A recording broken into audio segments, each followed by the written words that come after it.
Welcome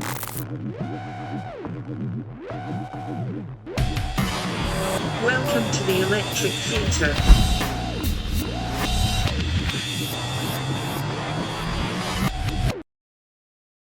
How you doing, Adam? Great. Welcome to the show. Welcome to Electric Theater. Where are you calling? Where are you at right now? Right now, I'm in my third floor studio in South Philadelphia. Okay, And, cool. Mm-hmm. How's the weather? It's really hot out. It's pretty humid, and but it's nice. I've got my friends downstairs in the backyard rebuilding a room, so it's been pretty wild here the last few weeks. I have my house. I had to rebuild a room in the back of it. I have a row home down here, and I use all the dudes from the FDR skate park. So they've been doing all the work for me. It's pretty awesome. These guys built the world's largest DIY skate park. It's all concrete, and so the guys are masters at this stuff. So it's really good. They're doing foundation for me right now, so it's cool. Yeah, so the house has been ripped apart. They're just ripping it apart. I always love it when the real heads of any movement, especially something like skateboarding. I love it when the powers to be do it themselves and just prove how right it can be and what the culture is and just what it is for everyone. I love that when that can happen. Yeah, these guys are amazing. So Carlos is the main guy, and he's staying here with his girlfriend and baby.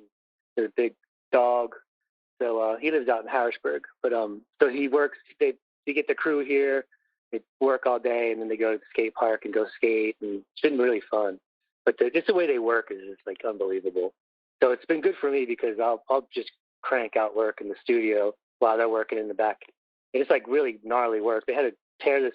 My house is from 1890s, but it had a built-on kitchen in the back, and it was just issues with the foundation, just in the added-on room. But it was a massive amount of work. It was like probably 12 tons of debris they had to bring through the house out to a dump truck. But they did it. It's pretty amazing how fast they could work. But that's what they're used to doing, just moving debris and then turning it into a skate ball or whatever they're making. So right now they're working on a new part of the park. I mean, he's constantly building this place. So they've been able, all the big timbers they had to take out of the back, they're using to build different things at the park now. So it's pretty cool. Yeah, it's even better when you can, reuse, especially lumber. I don't think people really can appreciate sometimes how many years it takes to make a hardwood, a millable piece of wood. These are huge. Mm-hmm. Yeah, so if they're reusing them or milling them or doing anything, even firewood or using it for a garden, for whatever, I mean, it's awesome when we can reuse. And it's even better if you have the opportunity, to plant a tree where the tree was, if it's the sort of area that you can do. We do a lot of that around here. I live in Des Moines, Iowa, so a little more country all around, but we always try to give a tree when a tree is taken. Yeah, totally. So I really appreciate you being on the show. I've been really fortunate lately to have been able to talk to, normally, because of what I do, I kind of set my eyes on similar artists within the realm sort of where I'm at, but I'm always trying. I'm very fortunate and blessed to be able to have this opportunity to be able to reach out. I want to reach out to a lot of, I'm a huge art lover, so besides being an artist, but I probably love imagination more than I do creating it. I get more of a sense of euphoria looking into other people's minds and having it adorn mine. So lately it's been great because I've been talking to people like yourself who make tangible items, whether it be canvas. In your case, I wanted to talk a little bit about these wonderful octopus chandelier sculptures you're making. Yeah. Well, so are they porcelain or is it a mixed medium first? So they're a mixed media, but it's they're hand sculpted with epoxy clay. They use a magic sculpt, and then I paint them usually with just spray paint, and then I layer them in epoxy resin, which I I usually tint it sometimes, or I could do multiple layers of it, and I keep adding the colors to it, depending on what I'm looking for. It's pretty fun. So that started. Yeah, I was going to ask you just real quick, because this is what I wanted to mainly base on.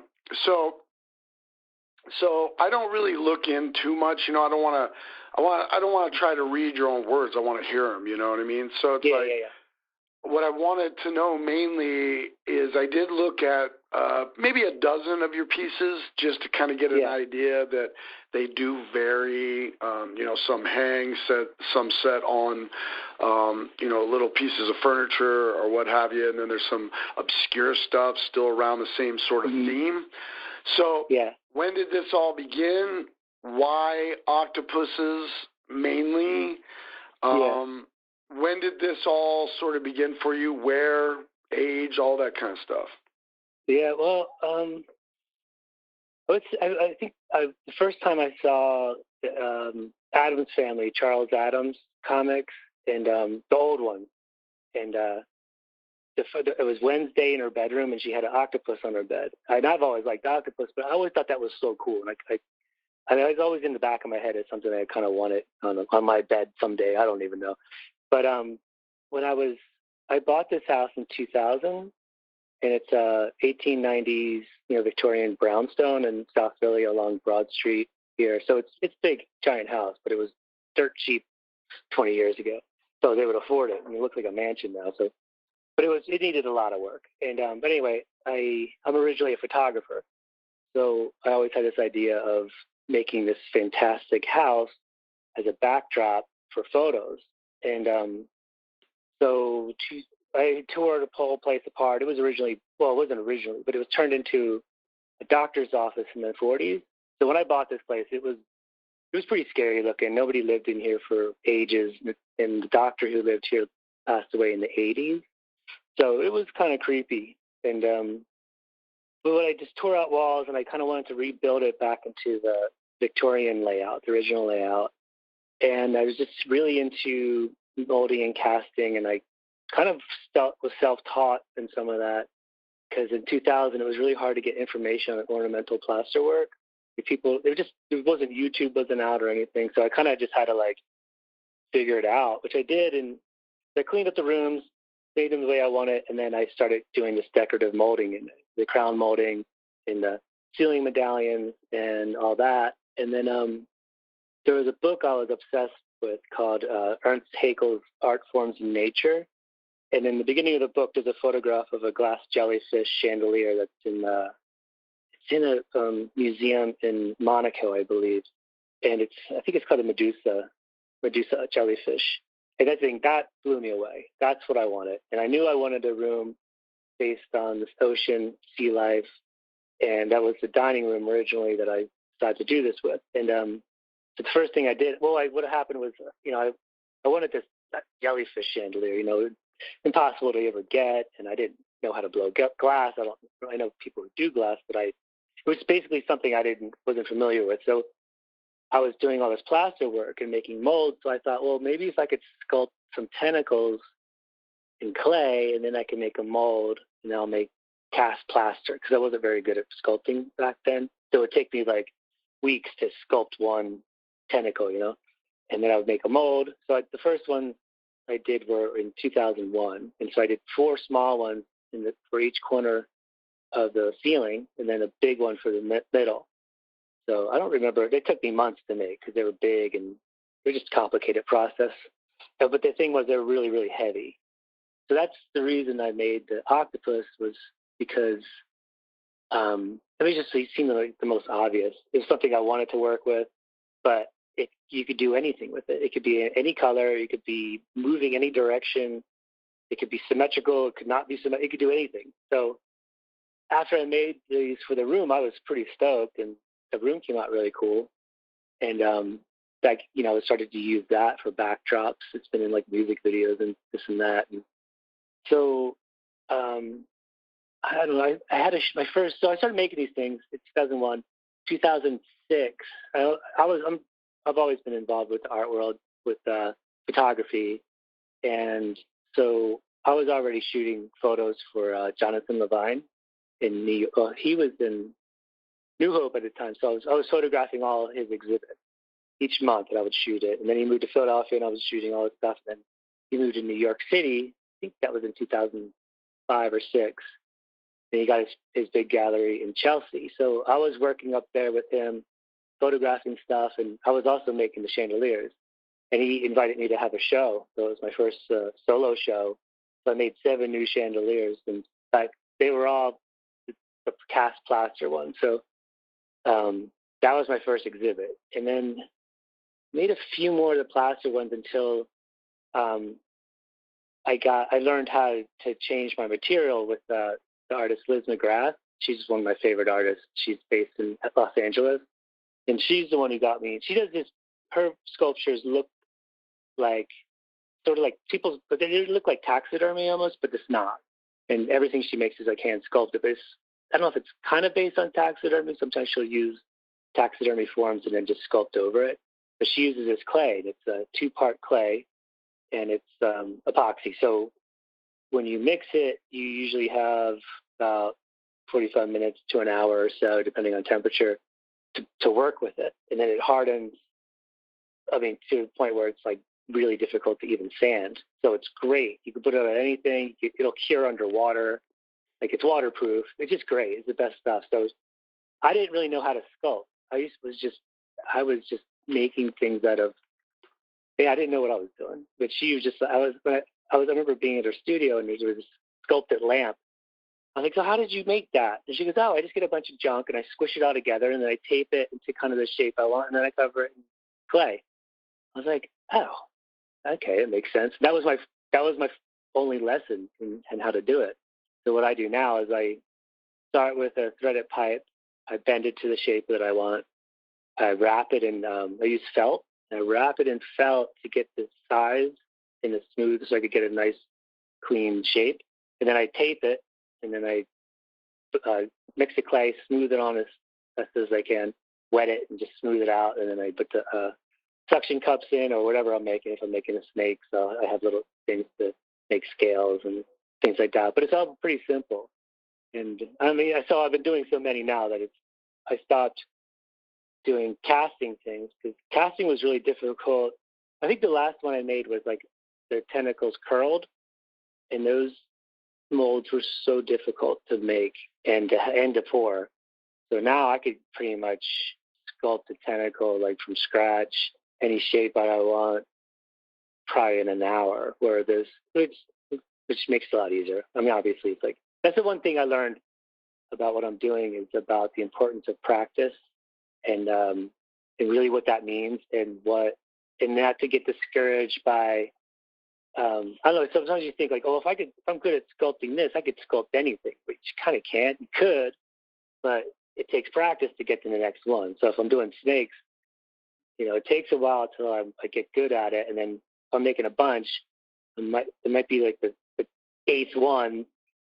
That's the one I really like. You just have to start over, so to make them all sort of the same. So that's what practice is. And that's something you see, I think, in a lot. Oh, you see that in everything, obviously.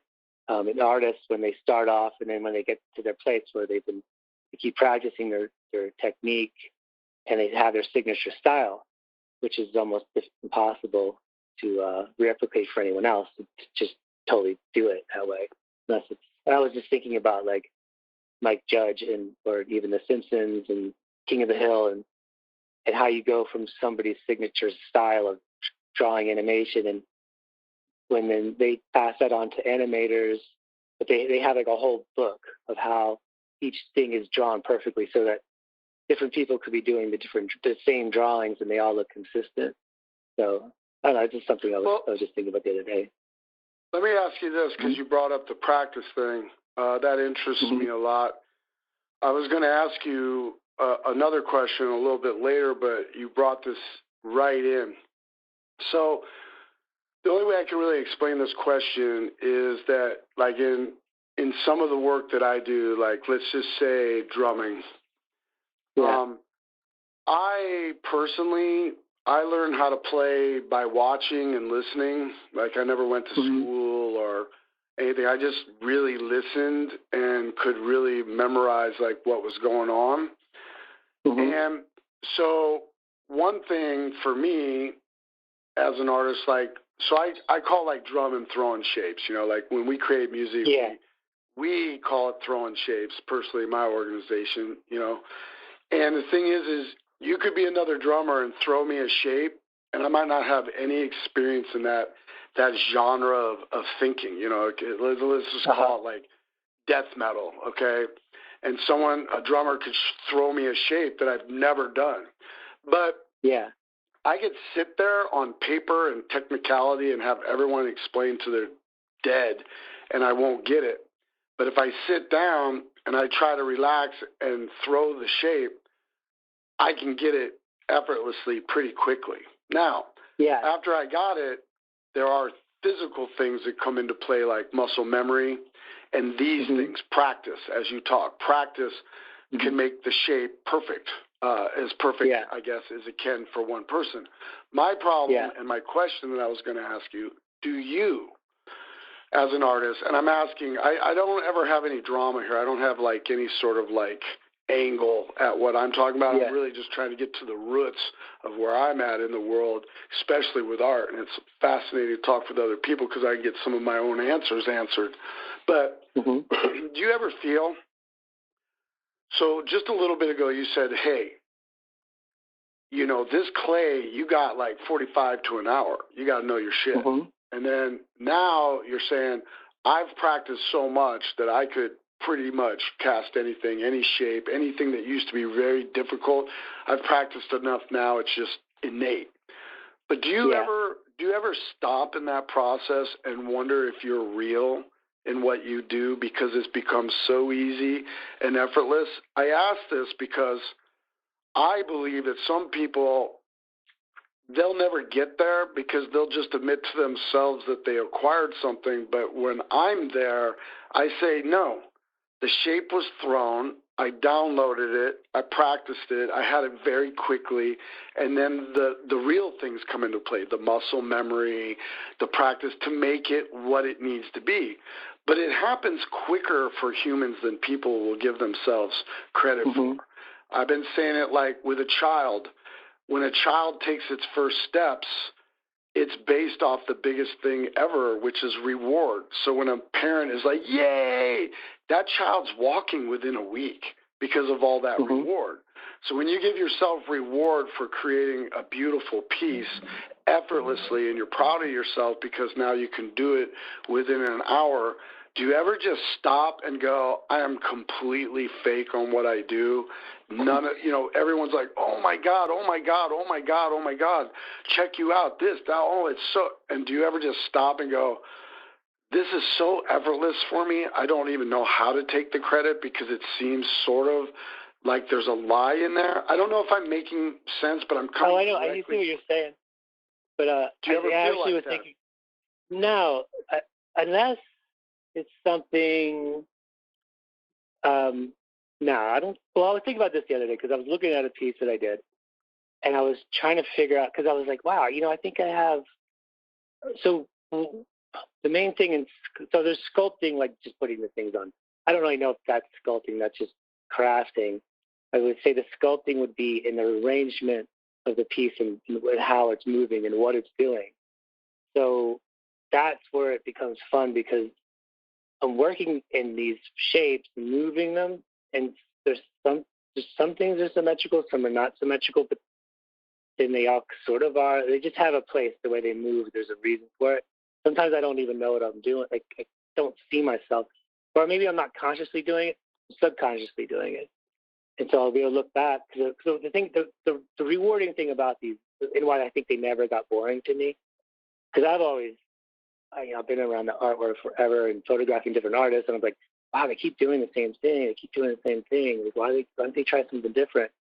But it's like, well, when you start to get into this, it just, like, I just can't stop. You know, I've been doing these since, 19, 18 years, and they just never get boring to me. And so, but do you think? But the reward comes. Go ahead. Go ahead. I was going to say the reward in what I do is that I get to see it. So after I sculpt all the things and bolt them all together, that's when I see it for the first time. So it's like, oh, that's when it worked. So it's like that was why it was always exciting when I made them, when I first started with casting them, because I didn't know what they were going to look like. I didn't know what the shapes were really going to be like until everything was cast and I stuck it together, and that was really exciting. I mean, I do that process is a lot faster now because I'll sculpt it in the metal wires and tubing and then all that, and then I put it together before I add the clay, so then I can rework it more and see the shape. But it's almost like flower arrangement, where like that's an art that takes a while. And I mean, they could be throwing things in there. They look like they're just doing it really quick, but their brain, even if they could be thinking about something else, but their brain is still like, and their eyes are working and getting the arrangement. And it doesn't always have to be the same. It could change, but there's like a symmetry and all these things going on. I think there's just all these different things in your brain that's guiding it. So yeah, these at least didn't get boring for me. I thought I was done with this a long time ago. I had a show in Paris with 7 pieces, and I called it the last days of a one-trick pony. But then I never stopped making. I kept getting more ideas, and they just kept becoming more fun. So I mean, I do want to make other things, and I do, but these have just been, I just don't get bored of it. And then the colors, and I keep learning different ways to make different weird colors, and yeah, it's just really fun. So no, I love, like you were saying, when you're getting into it, when you're really into it, like I did medium format Polaroids, and I did them when they were still making a bunch of different versions for medium format that you could manipulate. So, for instance, I'm just not assuming like you know what I'm saying. Like I'm sure you played with this stuff, but I love that. I love those because I could get 665 or whatever, and I could literally manipulate it. So I went off of this trip. I was on this whole thing about like there's nothing original in this world, period, end of story. And we can only like move towards originalness by familiarness. So I really like the Polaroid work because I would have someone pose, I would take a picture, I would pull it, I would manipulate it, and then when I would show it to that person, I would rip it in half because I would get off on this person acknowledging the fact that I destroyed something that they thought was worthwhile. When I'm like, no, for me, it was more like I'm doing my best to try and do something as original as I can. I'm already failing because I didn't invent Polaroid. I didn't invent pulling and manipulating. I didn't invent tearing. But if you want this piece now, no one in the world will ever have it the same way. Sure, you can film it, you can photograph it, single frames or multiple frames, you can scan it, you can draw it, you can have all these smears of it, but you will never have the human part interaction that I did, the way I ripped it, when I ripped it, temperature. So that's what I got off on. And it really drove me to move. But at the end of it, I was still just pulling pictures, breaking them, and doing my thing that I was convincing myself that I thought was the way. And in the end, I was just comfortable with a thought. I no longer was moving into it and trying to press past. Like I'd already accomplished the tear. I'd already accomplished the manipulation. So what's next? Okay, a microwave. Start boiling them. Then the film bubbles off of the paper. And it looks great when you scan it because the picture now is comprised of all these little bubbles. It's fascinating. I've urinated on them. I've kept them outside for a month and a half and forgot about them, and then walked over and went, oh, yeah, forgot to look at these, and then look at them, and some of them get ruined because of it, outside. Some of them pull and are just fascinating. I've stuck them in the toilet. I've stuck them in an oven. I've stuck them in beer and Jack Daniels. I've given them to other people to do things, all this stuff, but it all became this theory. Like, I could convince myself that I was fascinating, but at the same time, like, I'm just relying on efficiency of something I came up with. I'm like not pressing. So that's kind of what I'm talking about. Like, it's still, art is still fun for me, but I'm beginning to just even hate the word, because I just feel these movements in the world, you know, they want to diss art, but then all of a sudden get into it because they had some little epiphany that it helps, you know, change the stop sign shape, change the new code to the freeway we're on, change how they're going to lay sod this year, because it's all art. It's all this whole, everything through our mind is. But I just wonder, aren't we all making the wrong art? I mean, you know, we're on a dying planet that I've always believed has been dead for a while. They just don't tell us. We're on our way out. That's why we're trying to get off.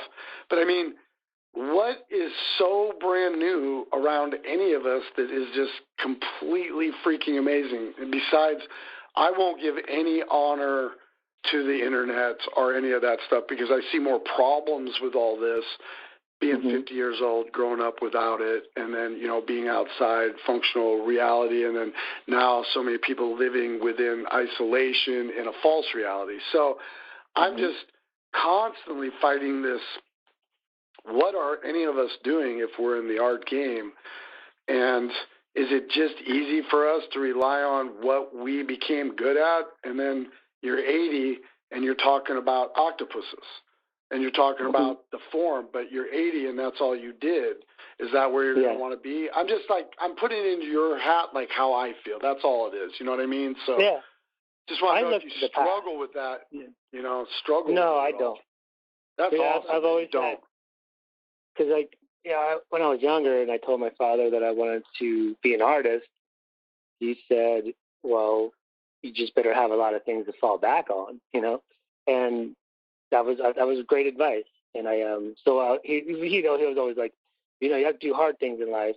So I was like, figured, all right, well, so I'll join the military. So I joined the Navy Seabees. I was in the reserves for 8 years. And that was a great experience. So I was like, all right, I did it. You know, I went to boot camp. I did all that stuff. Now I want to do what I want to do. I went to a community college for art. Well, actually, after that, I got a job in a 1-hour photo lab, which was perfect because I was taking photos already. But doing that, I would go and shoot photos after work, and the next day get them developed, and I would learn photography. I was shooting skateboarding. And then that eventually led to me shooting for Thrasher Magazine in the early 90s and then a bunch of different things. But where were we at? So, yeah, and I went to school for stuff. I just got lost. We were talking about, you went to school, you got out of the military, you wanted to do what you wanted to do, and you got into school to get a little art, and then more or less we were speaking about, like, doing what we want to do. Yeah. And then, so there's photography, which I made a living with it. And, you know, I did some really great things. I learned a lot. So that was a skill. I was talking about having a bunch of different things to fall back on. So photography I did well with that for a little while, but it wasn't in my blood. Definitely couldn't do the commercial stuff that long. I did it for about 10 years. But I made enough money 20 years ago to put a down payment on the house. It wasn't a lot of money, but it wasn't to me at the time. And so that was one. And then I always wanted to do something that would be in a gallery. I was always working in galleries, always with artists. And I would try to make things. And I was just doing screen prints for a while, which I like. I still like those. I haven't done that kind of stuff in a while. But I was like, I wish I was a painter like this person. That looks like so much fun. Or I wish I did this or did that. You know, I'd try things. And I could see in my own, I would look at what I did. I was like, that's so pretentious. And so the one thing then when I started making the chandeliers, I was completely doing that for myself. Like, I was doing a project in my own house for myself. And that's all that mattered at first. And what I ended up doing was I was making something genuine for myself, but it had a good appeal. Like, and little kids like it and older people like it. It doesn't really fit in the fine, snotty art world, but I don't really care. So there was that. There's like, when you do something genuinely for yourself that fulfills something in yourself, that's where it feels good. And so then I think being pretentious is like, so there was this, I made this this Elk Skull Chandelier that was inspired by Maxwell Parrish. He did this. He did the interior of this place in Philadelphia called the Mask and Wig Club, and it had this old school looking bar with all these elk skull chandeliers. I was obsessed with those, and I wanted one so bad. And I was like, "There's no way I could ever even find one," you know. And I was like, "Oh, duh! Wait, why don't I just make one?" And I made one, and it was really actually kind of easy because I had enough skills. Oh, so the point of bringing that up was I had this big skull chandelier, and I was like, are people gonna like? I really wanted to make this. I don't know. I mean, skulls have always been popular, but it almost felt like I didn't want to do it because I didn't want to be. I thought it'd be. I was so basically what it comes down to is like doing something for the wrong reason is pretentious, but not doing something for the wrong reason is also pretentious. So I convinced myself that it's okay to work in the style that I didn't think was cool or popular or overdone, but I didn't care. Like I wanted to do it, and if I didn't do it, then that would be, not doing it for the wrong reason. If that makes any sense. So yeah, absolutely. Yeah. So that's what I think. But to go back to what you're talking about, things being original and genuine, or maybe more original, but I think maybe genuine is a better word. So making art that's genuine it doesn't matter where it comes from. It could be a copy of something, but because that's one thing I encourage people to do what they want to do, but make sure you credit where you got it from if you're copying from something. So I don't mind that. Like I'll steal color schemes from my friends' paintings, say like Camille Rose Garcia. I love the colors that she uses, but I'll say like these are inspired by Camille or my friend Tara McPherson or something like that, like the certain colors that they use. But I always say that's where it came from. But yeah, definitely like I am completely inspired by the past, like religious art, churches, all that kind of stuff. And that's really one of the reasons why I started doing the interiors was I was photographing churches in the Archdiocese of Philadelphia that were closing, and they were taking all the interiors out, and I was photographing before they were completely gone. It just became so depressing to see like this beauty being taken apart. There's like the only reason is neglect, and well, they're in bad neighborhoods and whatnot, and people don't go to church like they did. And so I was watching this destruction, and then I just started focusing around the city on old architecture and things that were being demolished and taken apart. And I was depressing myself by seeing that. And I was like, wait, I need to turn this around. One, I need to look for the things that have been saved, that are being restored. And instead of grieving these things that I couldn't save, learn to recreate or learn to make that stuff. Like, cause the one thing you always hear, like, oh, they don't make things like that anymore. And you keep hearing this, and it's like, that's not true at all. We could totally make this stuff. And that's what I proved to myself with the interior, is that, like, I made a room for, I think it cost me $400. And it's like, $100 in surplus trim, wood, and $200 in powdered plaster, and maybe $100 in paint. That's really what the one main room cost me. Took me 6 months to make it, but when I get done and I look at this thing, like, wow, that came out cool. I didn't really even know what I was doing. But then so what gave me confidence in that, talking about the past, was I was going to the Metropolitan Museum of Art a lot on the weekends and going to the period rooms, and also in the Philadelphia Museum of Art, in the period rooms where they have the old interior rooms. And I was just really studying them. And when I realized all the imperfections, that's what gave me confidence. I was like, this doesn't have to be perfect. Actually, when you see something done too perfect, it doesn't look authentic. So I just did it. And if it looked sloppy, it actually came out looking more authentic. And in the mirrors even that I had in the room, I didn't have any money. So I couldn't get these, like 8 foot by 2 foot or 3 foot by 8 foot. I couldn't afford these mirrored panels.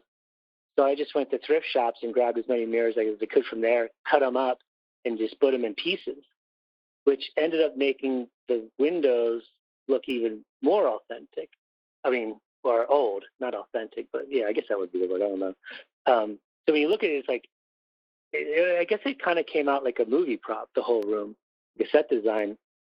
I was kind of intending to do it that way. And I've always wanted to play the line between movie set, prop, and not. Like, just right in between. So I don't want it to look like, I just want to be right there, like, right in between there. And it's just really fun. And like, when I was painting that room, too, like, I was doing these faux finishes, which, I don't know, my head was like, oh, that's corny. But it's like, no, I have to do it this way or else it's going to look too weird. If it's a flat color like that, it's not going to look right. But then I learned a lot about layering colors later. And so I don't know what you call it, but that's the way I paint now. It just makes things, it's kind of the same way as I paint the chandeliers. I redid the interior of my studio over COVID, the beginning of that. And I just painted everything as weird as possible. I just get to create these colors I could find. The whole room is like where I'm sitting right now. It looks crazy, but it was really, really fun. I'm like, why didn't I do this earlier? This is awesome. I love it. It's just like I paint anything I want, any color, and I kind of blend it together with like a glaze with one color. When you do that, it kind of brings everything together. So yeah, it's just like, why not have fun with stuff and just see what happens? You just paint it over. What do you have to lose? That's why when people ask me how to paint, how they should do something, I was like, just do it. And if you don't like it, go over it. Do it again. Just have fun with it. So that's kind of what I've been doing. I think a lot of people just can't break through the behavior pattern. So many people are brainwashed and conditioned with just everything in places. Yeah. Most people would sit in a grand room like yours and dream of what it could be rather than be able to multitask one's brain to begin in one small space to begin this journey of having fun, relaxing, doing something creative, and the reward at the end of it. The reward of anything completed by oneself is a necessity in this reality, I think. So I totally understand. Like, I used to be a lot like that, where when I was younger, I'm an only child, stuck in my own brain. And sometimes I just could imagine a room more than facilitating a room, but now, I agree with you. Like now it's all about almost starting some things that seem impossible and maneuvering through it, staying the course, as we call it. And at the end, having a ginormous reward that's not egotistical. It's not lavish out into a brag world. It's more of a inner spiritual reward of oneself completing. When you can have, I'm sure your house, being an old Victorian, it's not just one room. It's an idea next to another idea, next to another idea. Oh, it's a freak show. Yeah, I tell people that it's a sketchbook, my house. So I don't want to be afraid of anything. Like I have, like the downstairs. I mean, it looks grand. There's antiques and it's fancy looking too. But at the same time, I'm from like skate punk world, and all my friends who are working here, like they're all skaters and they're all punks and whatever. And I don't want the place to be precious. They're all respectful, but at the same time, like, don't worry about it. Like I don't care if you scratch the wall. Like, it looks cooler that way. It looks like it's lived in. I don't want the pretentious looking place. And sometimes they'll be freaked out, and they're like, no, I don't care. Like, I know how to fix it if it breaks. Like, seriously doesn't bother me. And so like I have that approach. But I want to go back to what you asked about being 80 years old and having the octopus, because I was thinking about this the other day, and that because we're building this new room in the backyard. My backyard's really small, like, I don't know, like 16 by 12 or something. It's really small. And then I have it's a row home, and there's a back alley, and so all the yards are connected. And they're mostly just concrete with the brick walls around them. But my backyard has bamboo and have these weird arches that kind of make it feel like you're in some tropical place. But right now it's all dirt. Building this new room, it's a strange shape for a room. It's going to be about 13 and a half feet tall, 13 and a half feet wide, but only about 8.5, 9 feet deep. So it's strange. It's going to look weird, but it's kind of like the room that drops off. I call it the Octopus room, the one that I have the most stuff in my house. So it goes from that room into this other room in the backyard. And then in that room, I've been thinking about like, all right, I want to make this one like completely crazy. And I've always loved seashell grottos and stuff like that. And I was like, oh my God, what if I just did the whole wall? Because I have a brick wall, and then I have two brick walls, and then the rest will be wood and whatnot. But I've already got like these Gothic arched windows and stuff. And so anyway, I just been obsessing over this idea now. Like, I already have seashell mosaics and stuff all over my walls in the backyard that my friend Jody Rice did a while ago. And so I want to bring that onto the inside now. And so I want to have this room kind of blend in with the outside, because I only have a small space to work with, so it could work. But yeah, so just like these, I just want to just see how crazy you could get. And then that would be the kind of thing, like when I'm 80, like, because I'm friends with Isaiah Zagar. He was a Philadelphia artist. He's in his 80s, and he covers buildings in mosaics. He's like nonstop. He just won't stop. They got an 8,000 square foot warehouse for him to kind of finish throughout the rest of his life, and he already finished it like 4 or 5 years after they bought it. Covered the entire interior with mosaics and mirrors, and I don't know. So it's kind of like that thing. It just is sort of folk art, sort of, I don't know, just see what you can make and see how weird it could get and how fantastic it could get, because people love it.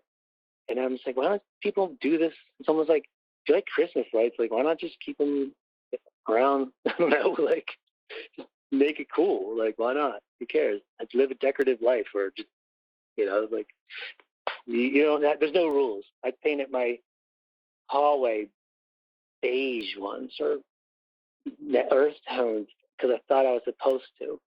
Because that's the way they just thought I was supposed to do it. I'm like, why did I do this? It's so boring. But now it's completely opposite. It's like weird colors, but it looks nice. And I try that. Yeah, but it's like people just get shocked by it. I'm really big on that now. I finally have my own little studio in my house, and I went and got like old school medieval like type wallpaper, and had this lady who's like the best in the city, has been for like decades.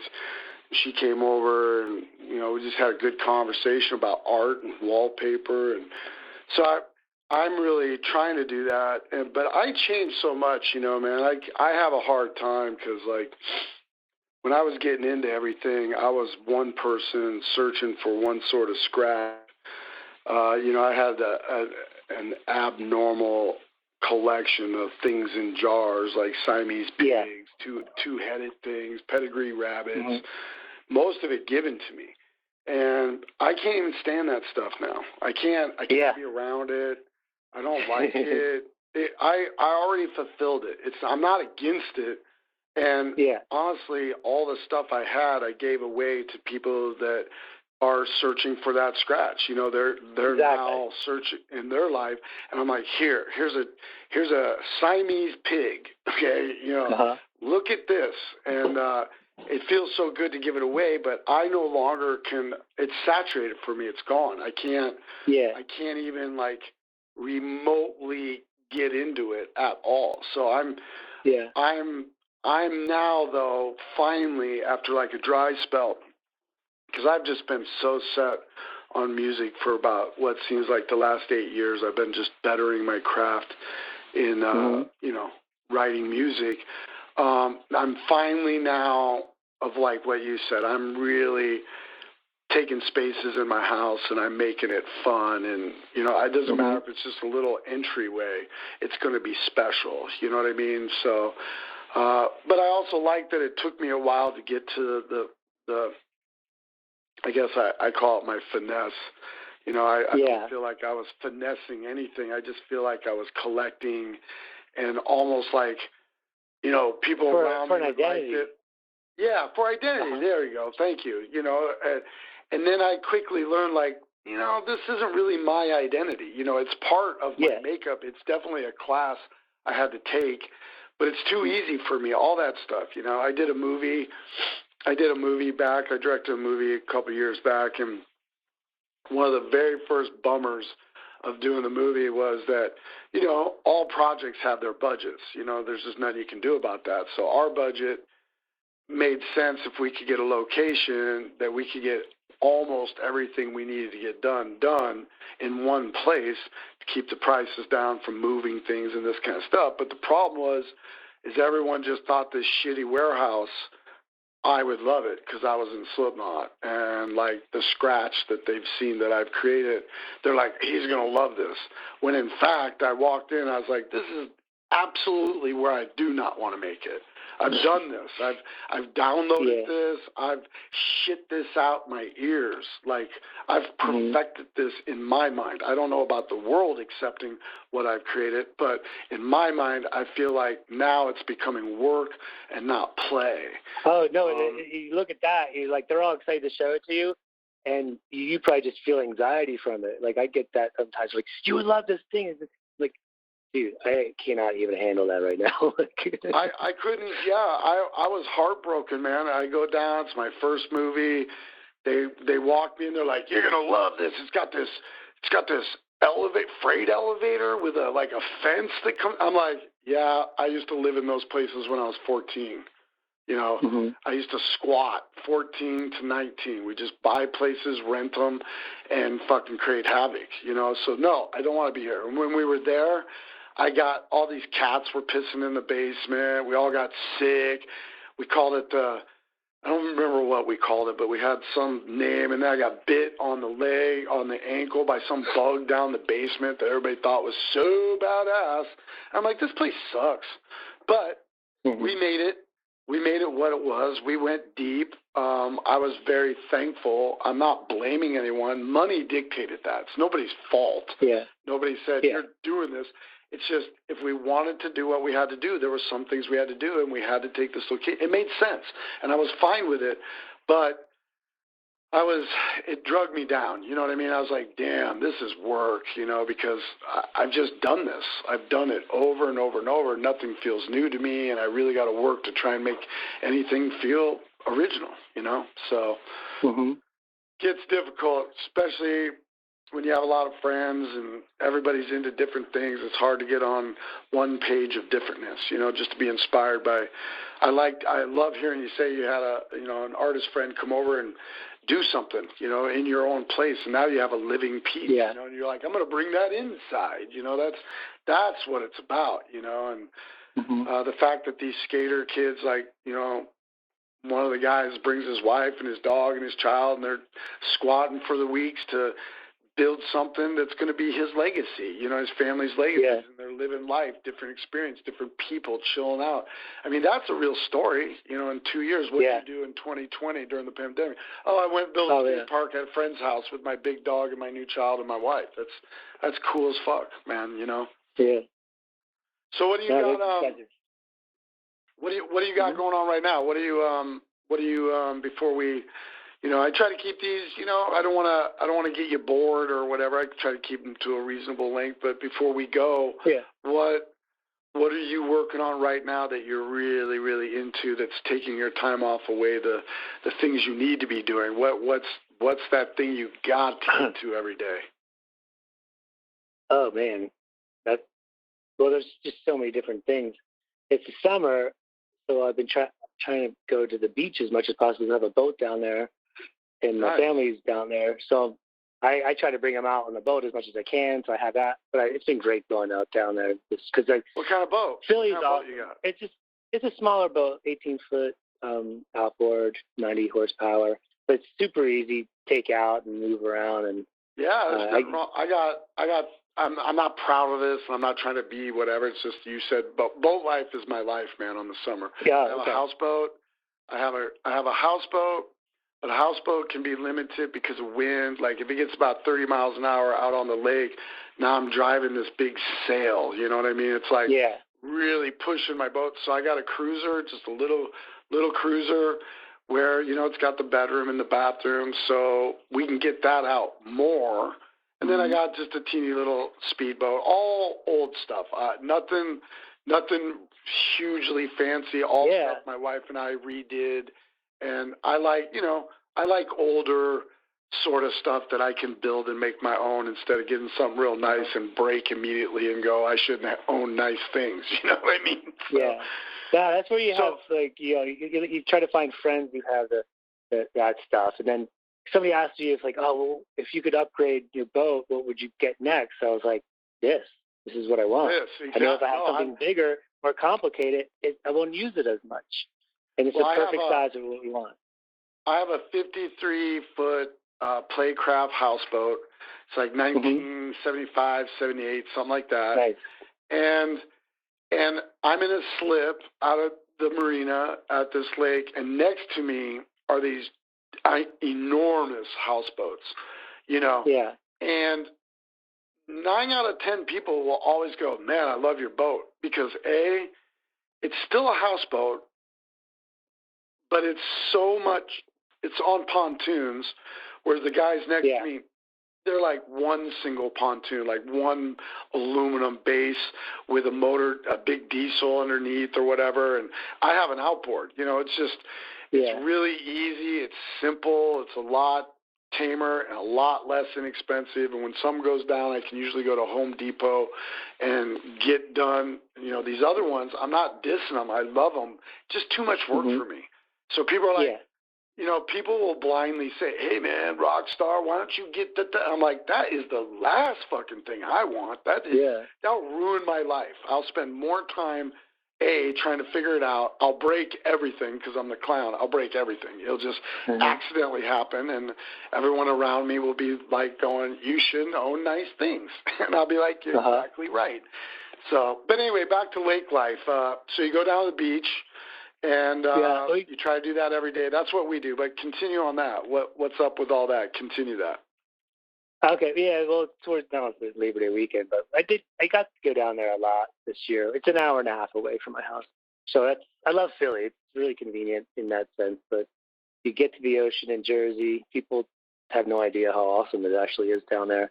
I'm in Wildwood Crest, and then my boat's in Cape May. So that's actually something that's really important in my life, in that so Wildwood is like 1950s style. I grew up skateboarding on the boardwalk there, and it's like next to Castle Dracula, and then they have like the dark rides and stuff, and then just like the 50s 60s style kitsch, which I've always grown up. I love that stuff, and the old cars, in the motels with their crazy neon signs. And then right over right on the other side of the bridge, south, is Cape May, which is one of the largest collections of Victorian architecture in the country. And so Wildwoods had the largest collection of like 50s style, high design motels and themed motels. It was amazing. And then Cape May was Victorian, but when Wildwood was kind of, I guess like in the 70s and 80s, was doing good, and Cape May wasn't. But so every house in Cape May kind of looked like the Munsters or the Addams Family. So it was like, it's kind of I'm like right in between there, like between this like 50s kitsch, weird, funny, I don't even know, monster stuff, and then Victorian, that style, like old style, like antiques and things. So my favorite place is Cape May Inlet. And that's where I go spearfishing with the boat. So it's kind of like, I always talk about the jetty as like one of my favorite places that I've been going to my whole life. And I realized, I was like, oh my God, like my style is actually perfect mix of just crazy old school, like Victorian and 50s kitsch. It makes sense that my favorite place is the middle of it, like right in that waterway. So I don't know. I just thought that was a funny observation. I just kind of recently realized. Yeah, so there's that. It will be done with the beach. I don't know, probably October. And then when I get this project done with the house in the back, I'm actually building a greenhouse above that. And then I'm going to get to the basement, which is going to be this like tiki dark ride style speakeasy. So that's going to be fun. And I've actually had bands play that sounds down like a good time. Yeah, that sounds like a good time. I have a huge basement. It's got finished wood floors, and like I don't even know. I've always had this idea of making this like really crazy themed bar. I don't really like themes so much. I like kind of an idea, so there's no restriction. And so the basement's going to be. I can't wait to start working on that. But I just have to finish these other projects. Then I have the next gallery show is in December. And that's in Philadelphia, which will be fun. So if I could have a gallery show. I've been working on it for a while, but real slowly, like here and there. I could knock out a whole bunch of work within a month if I needed to. So I can't always just do it like that. I need a lot of time. The things are always processing in my head and kind of collecting in my head, and then it'll happen. So, But right now I just have a lot of commissions I'm finishing up in the studio. So that's been good because the guys are working outside, and I'll go down and up and down and check on them, and that motivates me to get this stuff done so I could make more money to pay them. So it's been good. Right. I was going to tell you, I thought it was pretty fascinating. I go to New Orleans a lot, and my wife and I we get lost. We always get to all these fascinating places down the quarter. They're off the beaten path. But last time we went was last year on my birthday, and which is September 24th, so this month. So when I turned 50, we went down to New Orleans, and we found this really cool gallery of really dark stuff. And I'm really embarrassed that I don't never remember anybody's names. Well, it was called Red Truck Gallery. Now it's called Mortal Machine Gallery. And that's Gabe Schaefer and Rachel Cronin. They're they moved down the street on Royal Street, so it's called Mortal Machine. So I still have a bunch of pieces in there. Yeah. So I want to ask you. That location was awesome. Mm-hmm. Let me ask you this, because this is how weird I think I am in my brain. So I have a problem with memorizing names. But I think it's an acceptable one, because in my line of work, when I am out on tour, I could meet thousands and thousands and thousands of people, and I always want to know someone's name. But I've just now, after 25 years, my brain is just kind of let go. Imagine. Yeah, it just kind of let go of the name, but I never forget a face, man. Never. I'm always very big into eye contact and just trying to get it. But let me ask you this. Do you make snake chandeliers? Oh, I would say shapes, yeah. No, snakes. Yeah. Oh, snakes. I think it's shapes. Yeah, I made the snake chandelier that was down there, but that was a fun shape. That snake, the white one. I think it was I bought that. Snakes. Yeah. Nice. Did you know that? Gabriel said something that he's like, I didn't know who bought it, but he said something about Flip Thought, and but I didn't know who got it. So that's cool. Yeah, this is completely fucked up. This is crazy, because today, when I went on, I was like, oh my God, this gentleman's chandeliers looks identical to this, but I told you I don't look at a lot, because I don't want to. Yeah.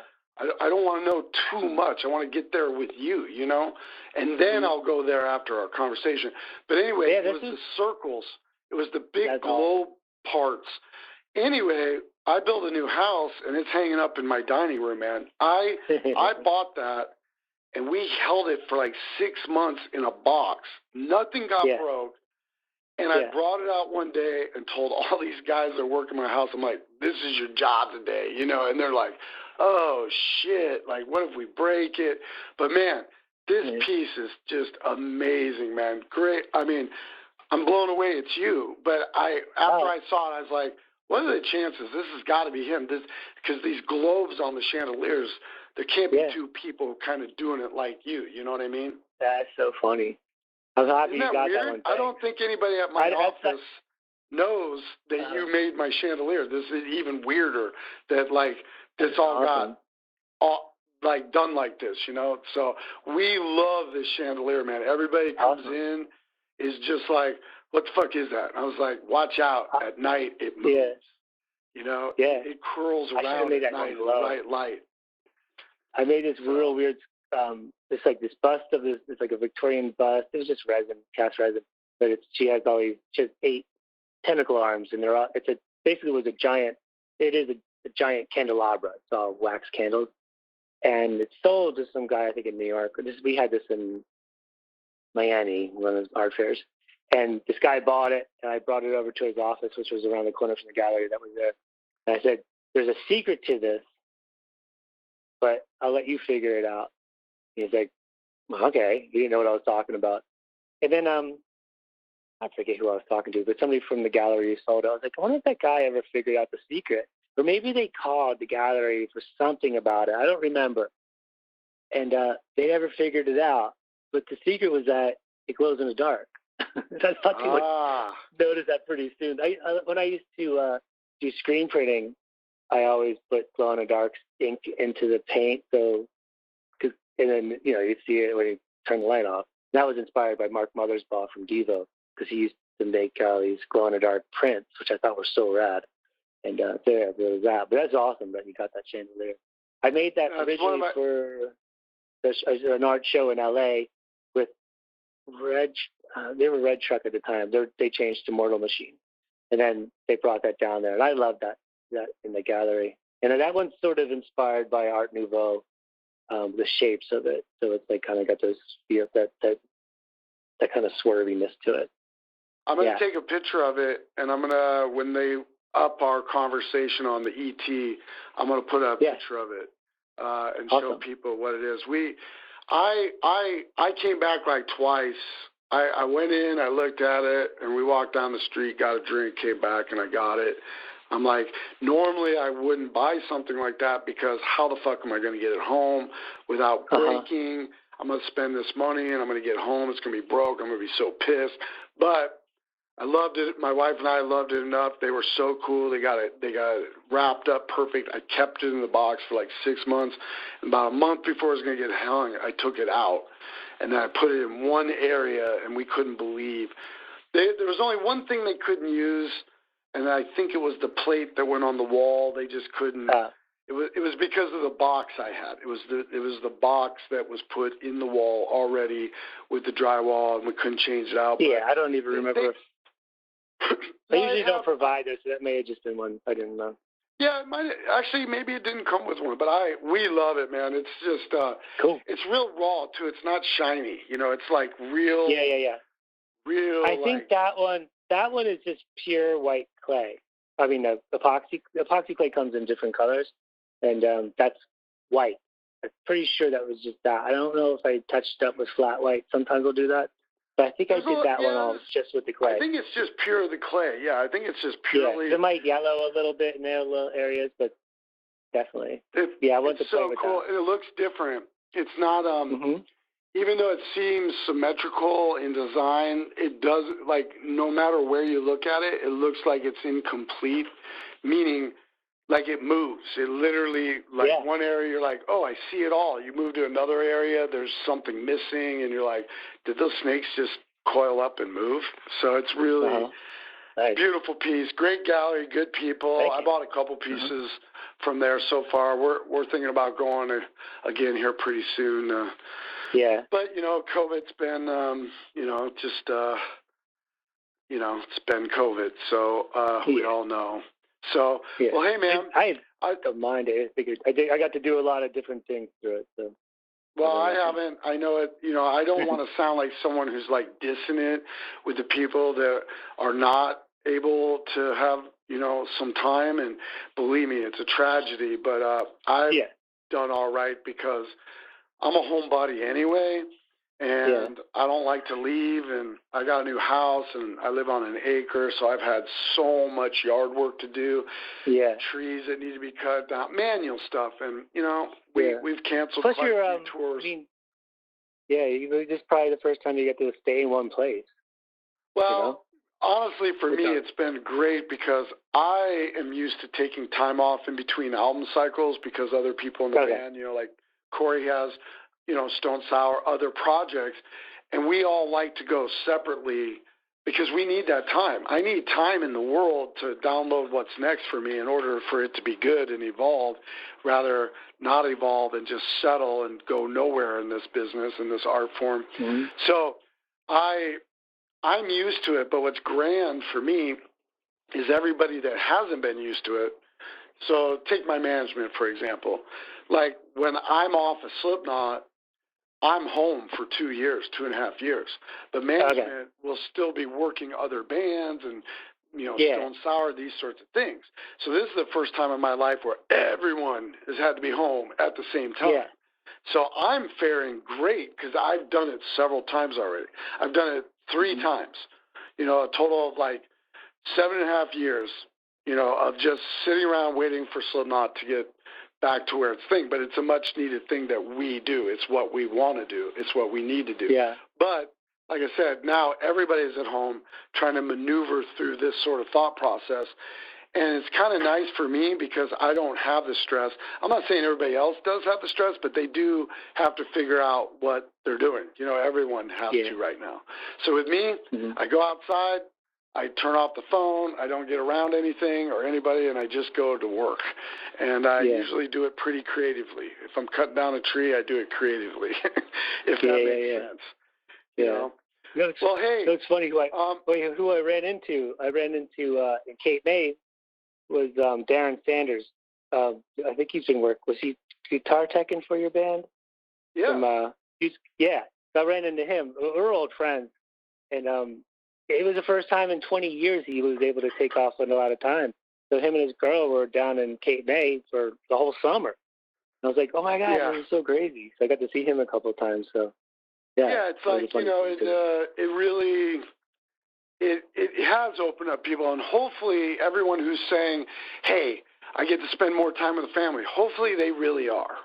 Hopefully they really are. Like, I play a lot of World of Warcraft because it really takes me away to another world where I can actually get a little bit of a break. But I promised myself, I'm not dissing the game, but I promised myself when we all got home that I wasn't going to spend the next 6 months doing that or any game. I promised myself if I'm going to cancel tours and rebook them when we can, I got to make sure that I'm on top of my weight, my exercise, my core.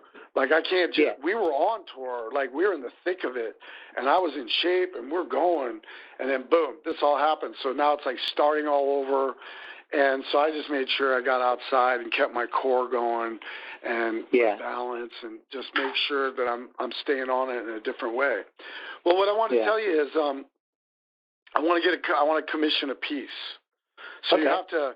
I'll have the office like call you up, get your email or whatever, and then I'll write a little thing. But I was thinking about after looking at your octopuses, I don't know if you take suggestions if you want to do a traditional commission piece, but I was thinking I've always loved octopuses, and I used to fish in Clearwater Beach, Florida when I was growing up, and we would always catch these octopuses, and they would cut the heads off. And we would use the tentacles for bait, and the head would go right in the water and get eaten immediately. But this one time, I had this octopus. They cut the head off, and it swirled around my arm, and I just thought it was the coolest thing. But then all of a sudden, it got a little restrictive, and I felt like it was injecting me. You know what I mean? I was like, this is intense, and I couldn't get it off. So I've always had a thing about octopuses, but I wanted to like commission a piece that was like a feminine octopus, a vagina octopus, maybe no head, but a giant unit, and all the tentacles of metaphors of like, the nurturing or something, but a feminine sort of crazy thing. Yeah. And what I do is I'd show you my studio and maybe not a chandelier, but just a something that spread out, maybe something that instead of curled up, it went straight out.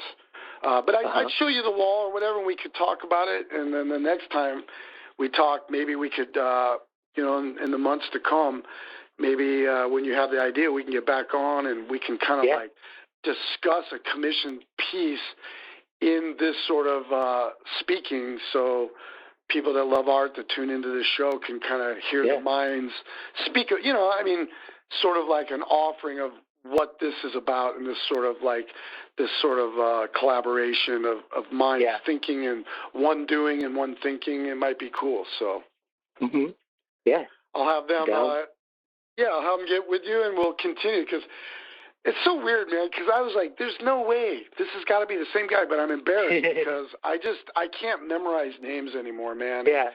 I'm heavily in the art community as far as studying and looking, but I can't tell you anybody's names, man. I just can't. No, I don't. I usually don't.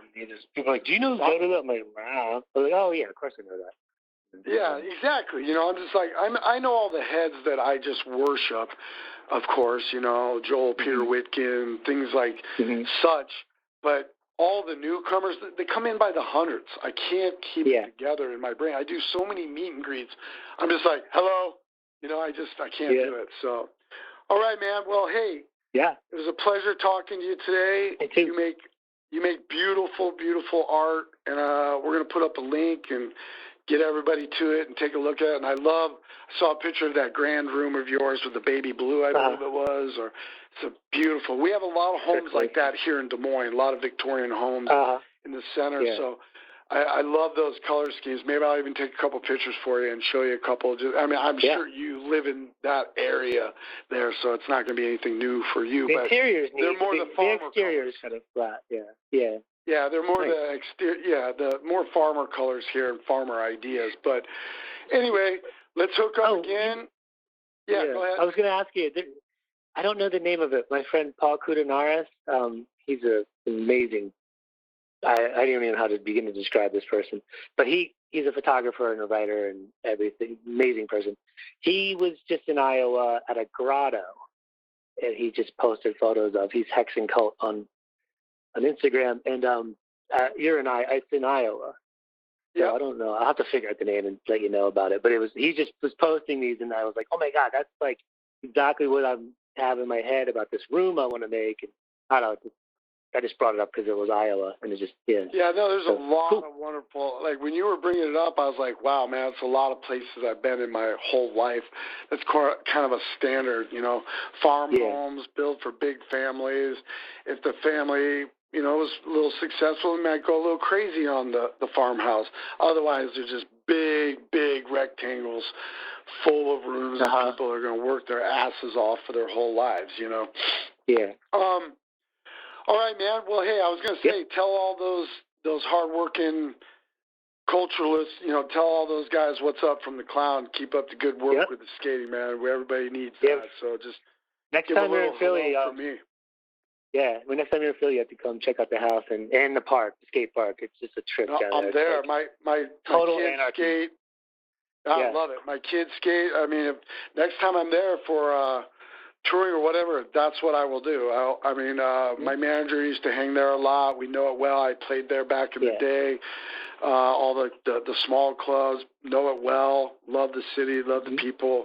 So, we'll get together. That's one thing I'm doing is I'm trying to take the Electric Theater right now is in my room, in your room, but when I get back on the road, I'm going to try to take advantage of, like, coming to see you, putting it all, putting it out. That way I can film it, but we can also have a talk again that I can just record there, and I don't have to fuck with these phones, man. These phones are a pain in my ass. I can't stand. I'd be doing a lot more if I could figure out the phone system, because I live kind of in the country. Where supposedly there's no phone towers, and it's just like bullshit. We can go to Mars, but I can't get online. What? So all right, man. Well, you have a great rest of your day. It was a pleasure talking to you. I'm going to go right upstairs right now and take a picture of my chandelier and send it to the office so I make sure I get that done, and it's part of our interview, because I think that's just fascinating that we spent probably 80% of the conversation with me wondering if it's you, and then at the very end, it is. Yeah. So this is like awesome, man. Yeah.